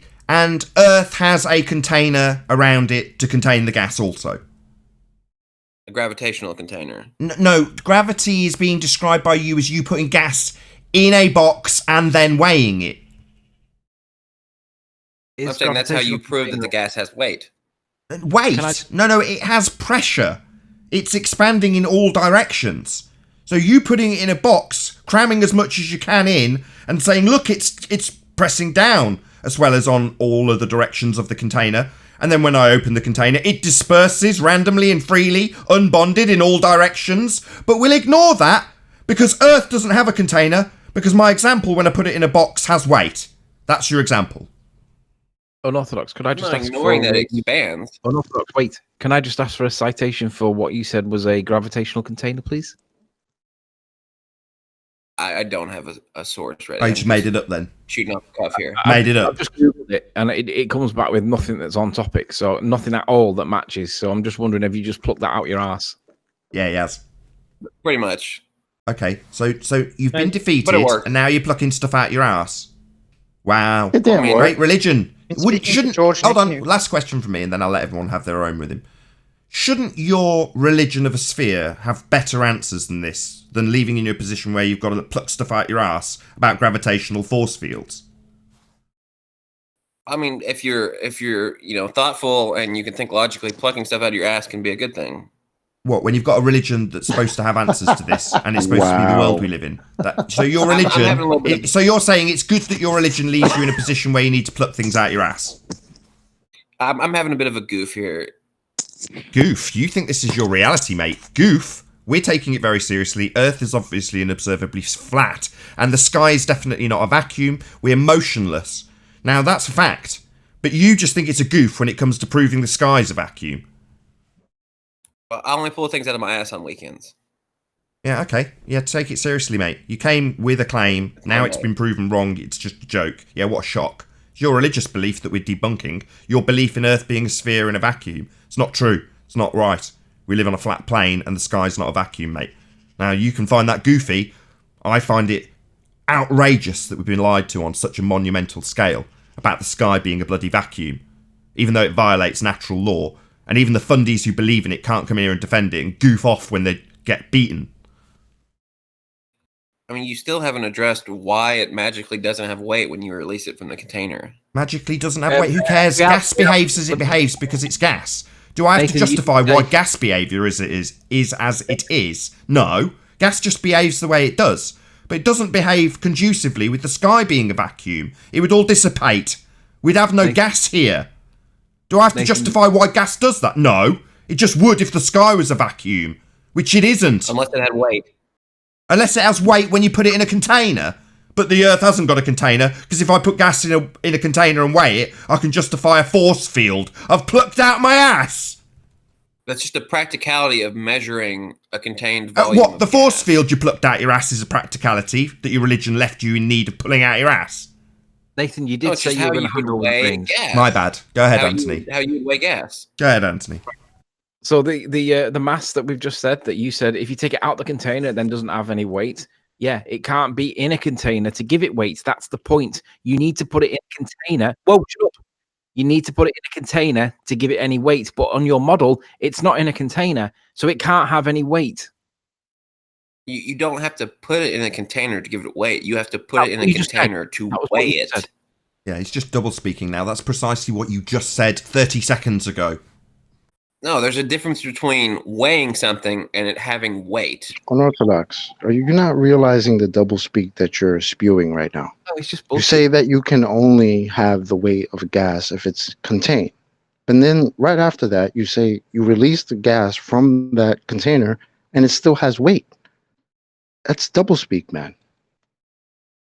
Do you not see If that? I put so if I tell you to measure liquid, I'm gonna put it in a container and weigh it. But we're not talking then about a when liquid. I empty it from the container, it doesn't have weight. That's doublespeak. You're not talking about liquid. He's just not you just talking ignored about his liquid, question.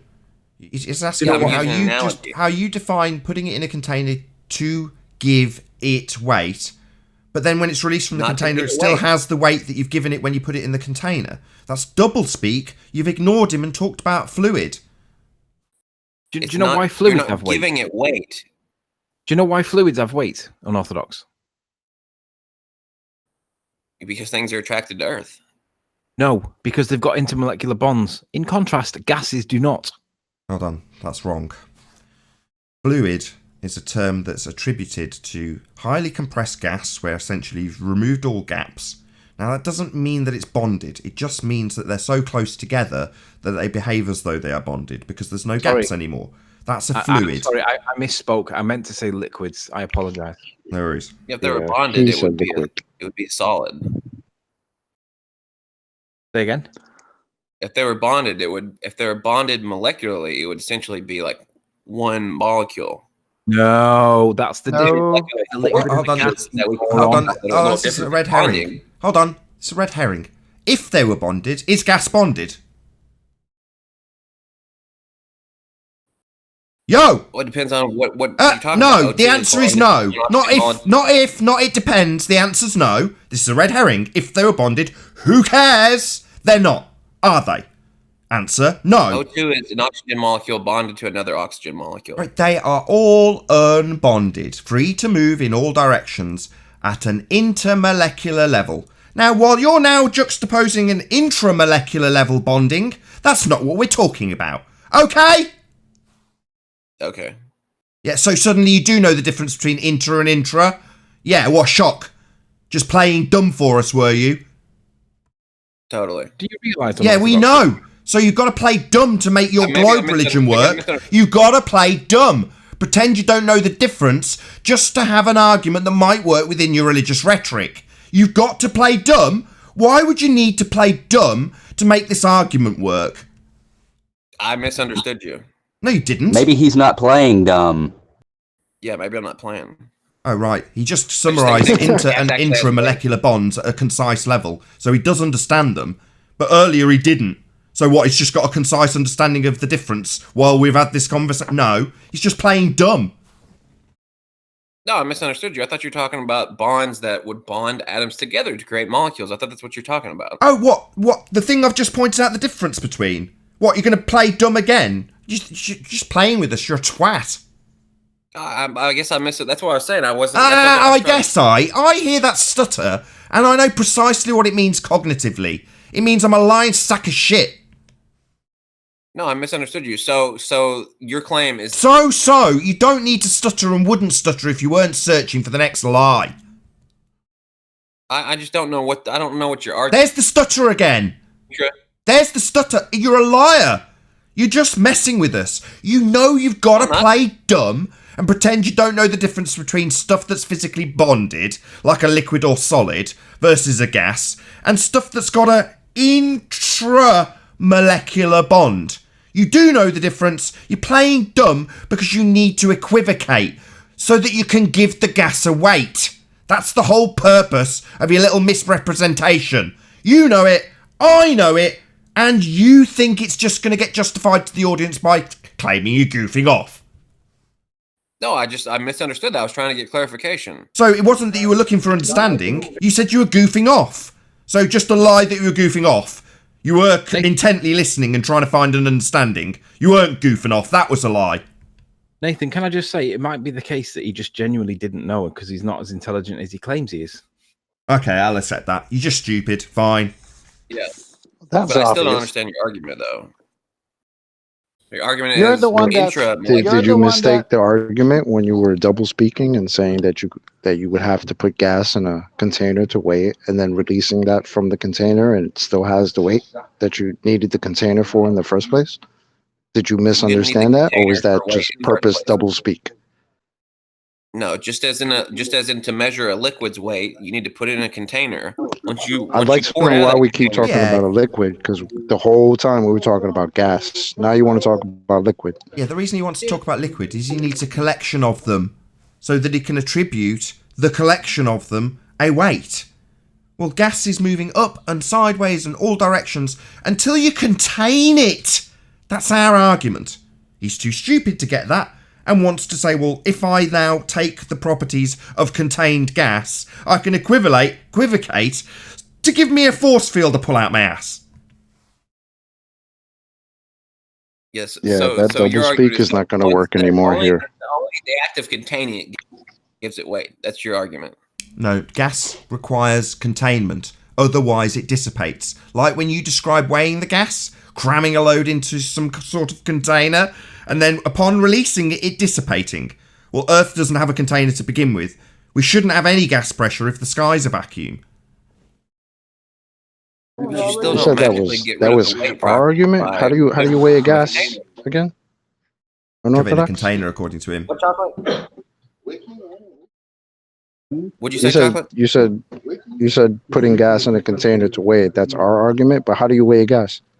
In order to weigh a gas or a liquid, you would have to put it in a container as a practicality. Oh, so that sounds like your argument then.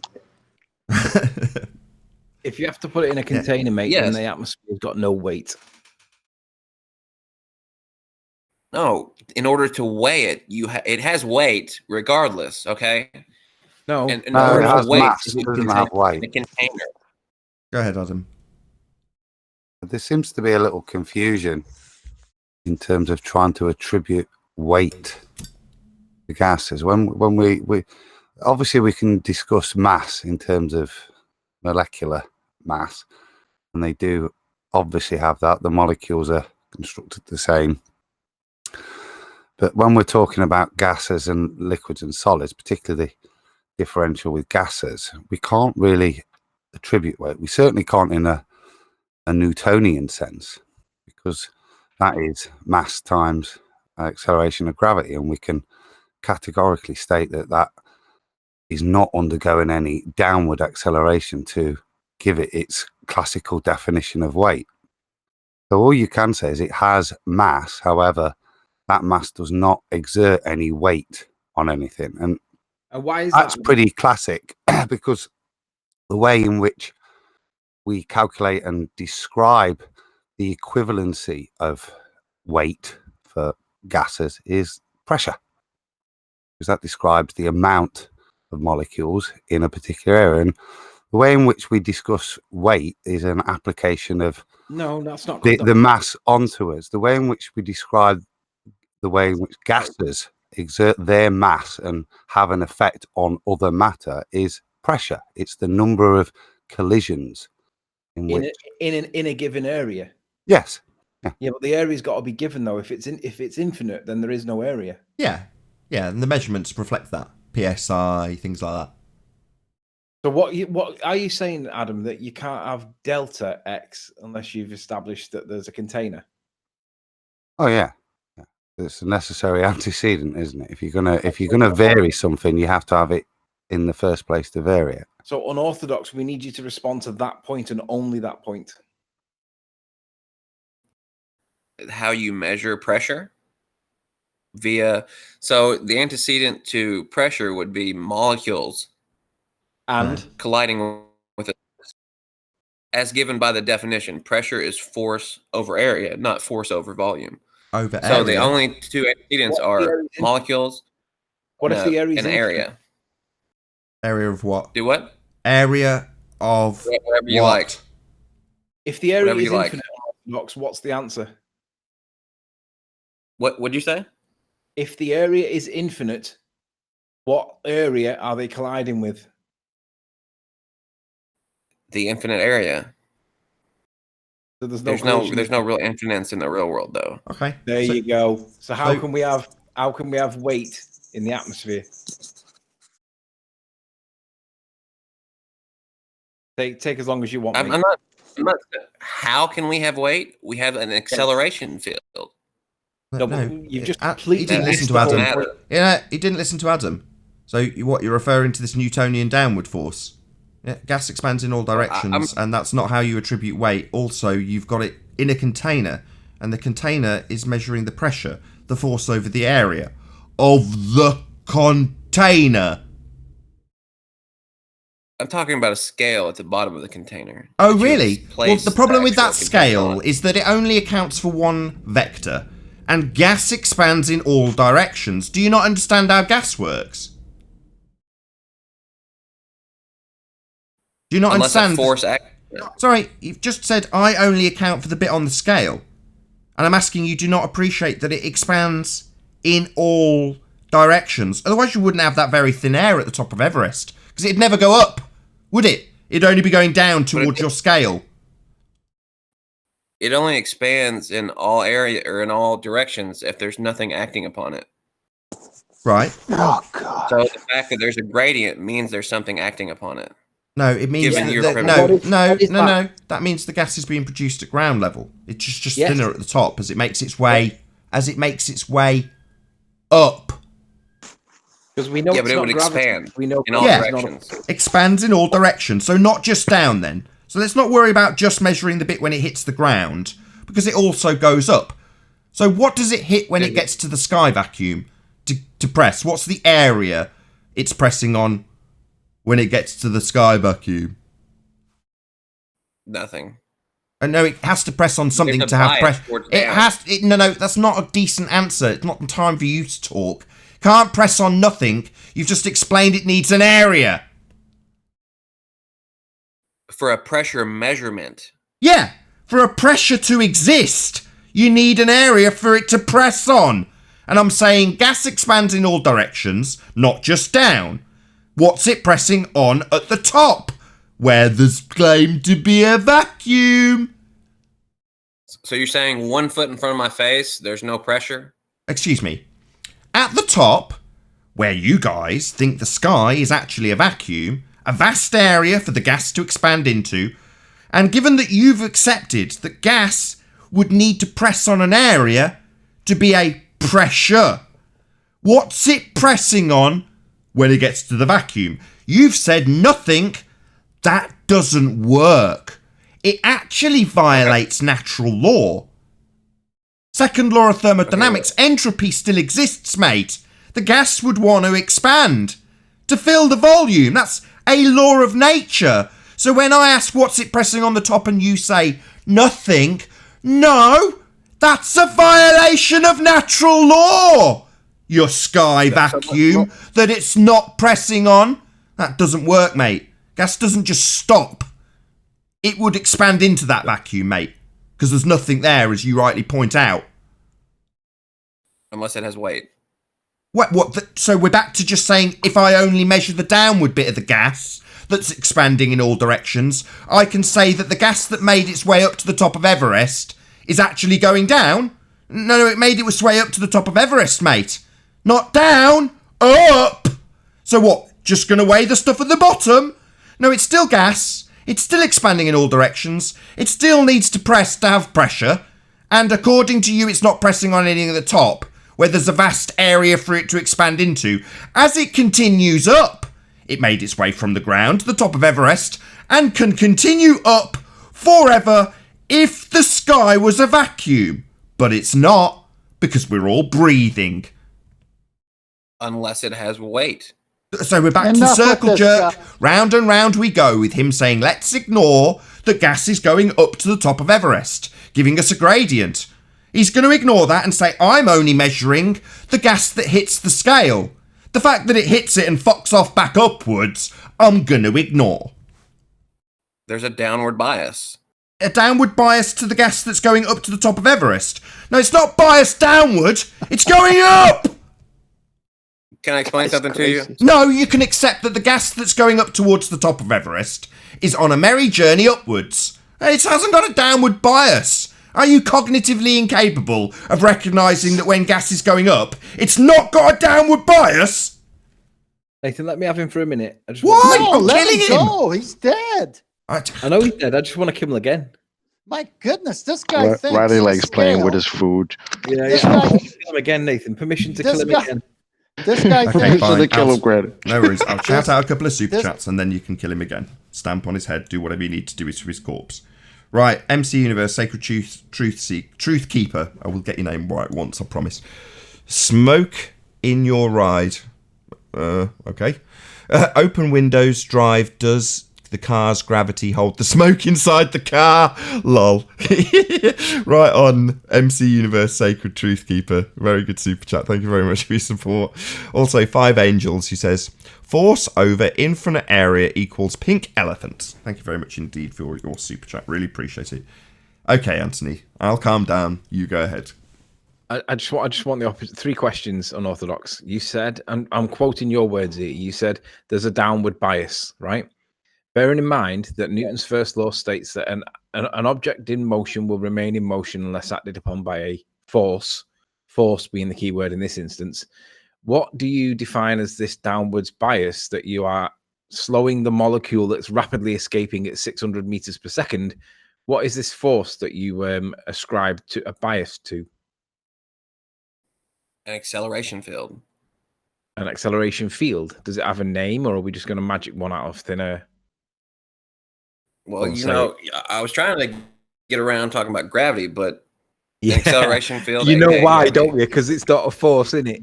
So if you're going to say there's a downwards bias, right, and it's a force because it needs to be according to Newton's first law, but it's not a force that you can say the G word for because you know it's not a force, then what is the other force then? Because if it's not G, it has to be some other force. And I'm It's going to G. assert you don't have one, and therefore there is no bias. No, he does have one. He's got G. He explained that at the beginning of your back and forth with him. So he is Oh, did using you? G, I Anthony. must have said- So the G is gravity then? I thought you said you were trying to avoid saying that. I was trying to avoid saying it, but it's still my ultimate explanation is there's an acceleration field, aka gravity. So but your ultimate explanation then is gravity a force, unorthodox? gravity is an acceleration field. So otherwise known as an a atom force. decelerates because of an uneven force against an unbalanced force being applied against it, right? And you're saying that that's gravity. Is that unbalanced force that's slowing the molecule down? Is that a force, unorthodox? Yes, I mean it ultimately is a force. No, gravity's not a force. No. Unorthodox. Oh man, he doesn't understand Not his been a own force for religion. Go on, get the last word, Right, then, I'm Anthony. done. I'm done. Okay, with that, I'll say a huge, massive, enormous thank you to all of you who tuned in live on the Nathan Oakley 1980 live stream for hopefully smashing the super chat, liking, commenting, sharing, subscribing, and all that good stuff. If you are watching this on the Nathan Oakley premiering stream, then stay tuned, as there will be an after show to follow. Be sure to check out nathanoakley.com and the Flat Earth Debate Forum to keep up to date with the community debate. Massive thank you to today's Discord and G Plus panels for making this live show possible. Once again, stay tuned if you're watching on the Nathan Oakley premiering stream, and I'll see you all in the next video. Oh, what a day! What a lovely day!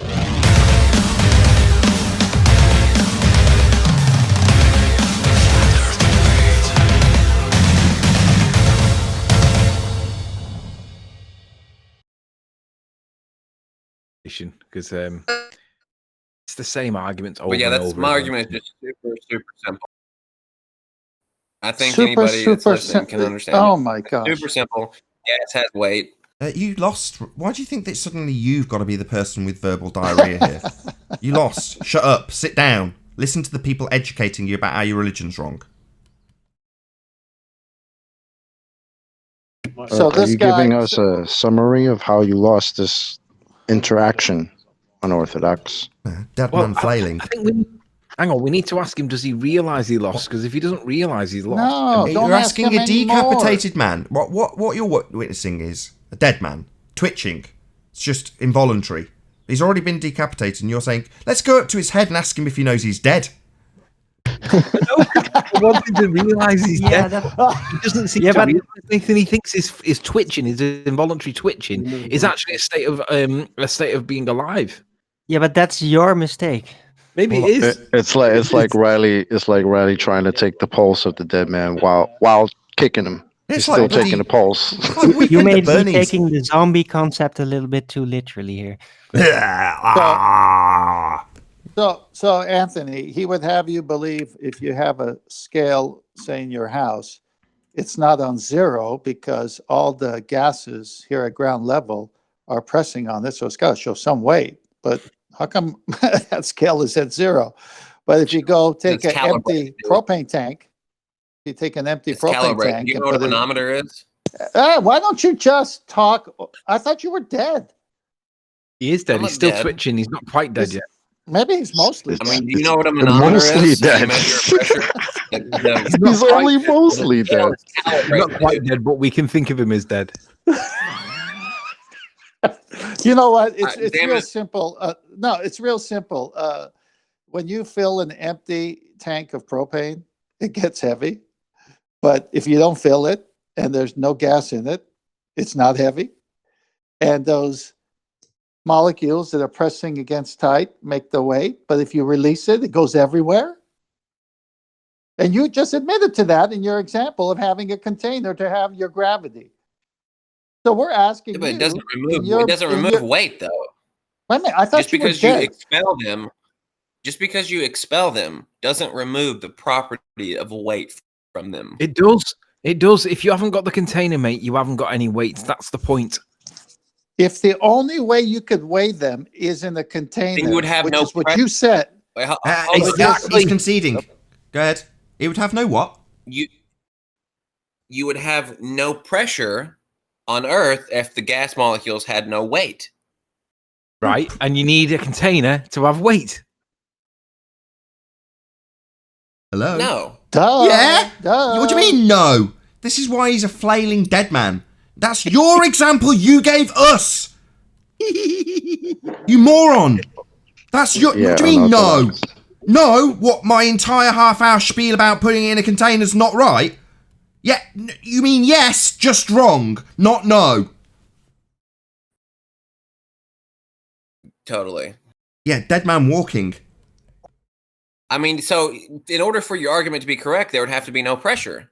So you're saying once you expel the molecules from the container, so we compress the atmosphere into a container, once we expel it back out, it then has no weight. Well, then that means there would be no pressure. No shit. So if we don't have a container, we wouldn't have pressure. I'm going to trim that sentence out and ram it down your throat every single time you're here. So you finally get it. Without the container, there can be no pressure. Correct. Ergo, the sky is not a vacuum. Never said that. I'm saying it as a direct consequence of what you've just expressed. So without the container, there can be no pressure. That's what you've just expressed. You're saying if there wasn't one, the gas would dissipate. You'd have no pressure. Yeah, no shit. That's our entire argument. But you're claiming you've got gas pressure without a container. Why? Well, because when I put it in a container, I can weigh it. Demonstrating it has weight. Wake in up, terms of unorthodox. in terms of weighing stuff, but a gas in a container, you can't. Most fundamentally, because they don't express weight. You do get some containment, and you get an increase in collision rate, which some will express as weight. But the reason it tends to attribute to weight is because you put it into this semi-fluid state where it does start to express weight. But if you're going to just take a gas, for example, and wanted to determine its the amount of molecule weight or as it's probably correctly determined to distinguish it, it's molecular mass, the mass of molecules in there. And the only way you do it correctly isn't by containing it and putting it on scales, because that won't work. You have to basically take the volume of gas, make sure you know the temperature and the pressure, and then use the ideal gas laws to back work it. It's a calculation if you're going to do it. It's not a measurement. Well, I think he's being disingenuous on the Jedi level. Only reason I say that is because I've sat here and listened to the show for about an hour, and as you guys were going back and forth, I don't remember him mentioning the word pressure at all, up until he just tried to explain how a thermometer works. Manometer. Whatever. He's given me the best thing he could give me. Told me that, well, based on your argument, we'd have no gas pressure. That's what he's just said to me. It's like, great. Yeah, that's correct. So you're admitting your argument's flawed? Hello? No, you don't. No. Hold on, 10th. No. I'm not arguing that the sky is a vacuum. You are. And you're explaining that based on needing a container, if you didn't have that, you'd have no pressure. That was your, admittedly phrased towards me like I'm defending a sky vacuum. Now, you seem to be cognitively wired, when you lose, to flip your losing argument like I'm presenting an argument for the sky vacuum. I'm not. You are. And by your own admission, the gas would fill the space. Now, when I pointed out that the gas filling the space would debunk the sky being a vacuum, your response was, I'm not saying that. No, it's a logical deduction based on your admission that we wouldn't have any gas pressure if there was nothing to press on. All right, so let me explain something to you. You don't need to explain anything to me. Your explanations when you've told me that you're goofing off and don't understand and need clarity, while you're in the middle of a diatribe of explanation based on something you need clarity for, or are goofing around about, we don't know because you're a blatant liar about one or the other. You don't need to educate me, my friend. Don't be so arrogant having had your ass handed to you to presume you need to educate me. So let me Let me stutter, think of another way of rephrasing I'll educate you now. Let me explain Stop something. trolling. No! Don't You explain. don't get to do that, you dick! While you've explained stuff for about half an hour solid, you've later confessed to not understanding, whilst explaining something you don't understand, or goofing off, because you're just having a joke here. But what, now we should all pay attention while you educate us? No! Well, let me explain to you what No! when we say this. Shut up, I'm going to kick him out. Say let me tell you something once more and I'll kick you out, you dick. No, you don't him get to out. tell us anything. You've lost. You've just demonstrated yourself a fool, and you're not going to get to educate us, fool. We don't want to hear what you've got to say about anything, fool. How dare you try and educate us, you fool. Okay, gas has weight. End of story. Oh, what, gas can press down? Yeah, it can also press up. What's it pressing on up End in of the story. sky vacuum? End of story. Yeah, it's time to rumpus. Yeah, you made your declaration of your fundy belief. I'm rebutting it again for about the 10th time this show. And you're talking over me.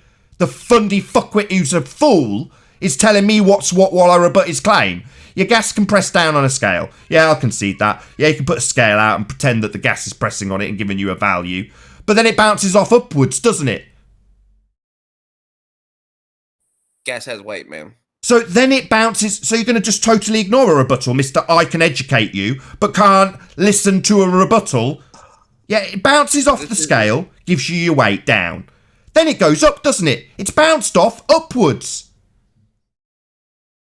Yeah, it has a downward bias called weight. Yeah, we've just I said think you that. guys can I've just understand it. conceded that. Are you deaf? Yeah.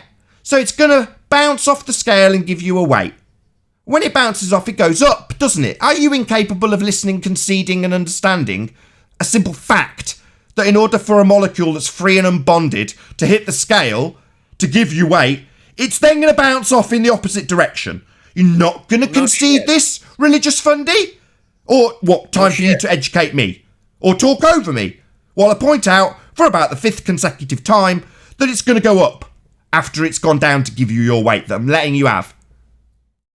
No shit. So it's going up. So it's going to go up. What's it bounce off when it gets to the top so that it can come back down to give you your weight?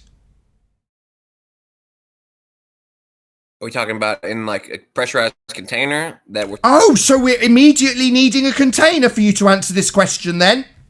Well, I was just wondering if you're talking about Earth or that you're talking about the container that we set on the scale. I don't care, mate. I'm just talking about gas.